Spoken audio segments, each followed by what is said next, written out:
All right, and we're also going to maybe pivot to Kirsten's side of the aisle right now.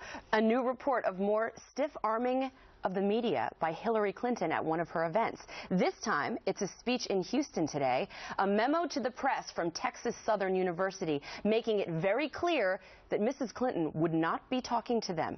Reportedly reading, quote, "You must stay within the barricades once you enter the arena." And then in big red letters, "There will be no opportunities to interview Hillary Clinton. Her speech will be her interview." Sorry, Harris, on the rollerblades. Oh, man. This coming on the heels of poll numbers that show that Hillary's favorability rating continues to nosedive.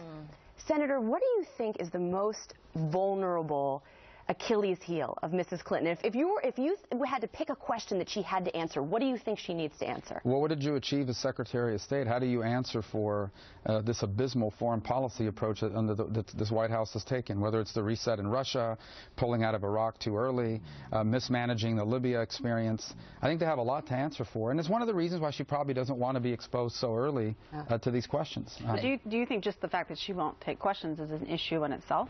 I think for the average voter over time it will become an issue. Maybe not today, but certainly over time people are going to begin to wonder, why is it that she is not holding herself up to the same standards that people on the other side of the aisle? But look, her advisors are putting her in a very delicate position, because by the time she gets to the general election, if in fact she is the Democratic nominee, she will be running against someone who has been answering questions and dealing with all this for months. And practice matters, and being experienced at these things matter.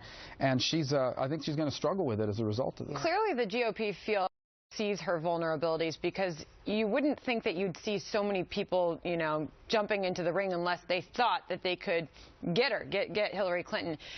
You've identified where you think she's vulnerable, and that's her track record. How is your campaign targeting that? Well, I think the question that people are going to have to answer is, now that we're in a new economy and in a dramatically different world from the one we leave behind 10 or 15 years ago, who is the person best capable of leading this country into the future? And I honestly believe the time has come for a new generation of leadership that understands the future because they've lived in it, understand what we need to be doing to embrace the promise of the future, that this new century is not just about challenges. It certainly has challenges, but it's also about incredible opportunities. You know, millions of people around the world can now afford to buy our products and our services. And I believe Hillary Clinton and her whole party, for the most part, is going to struggle to convince Americans that they are a movement about the future. And America has always been about the future, and our elections have always been about the future.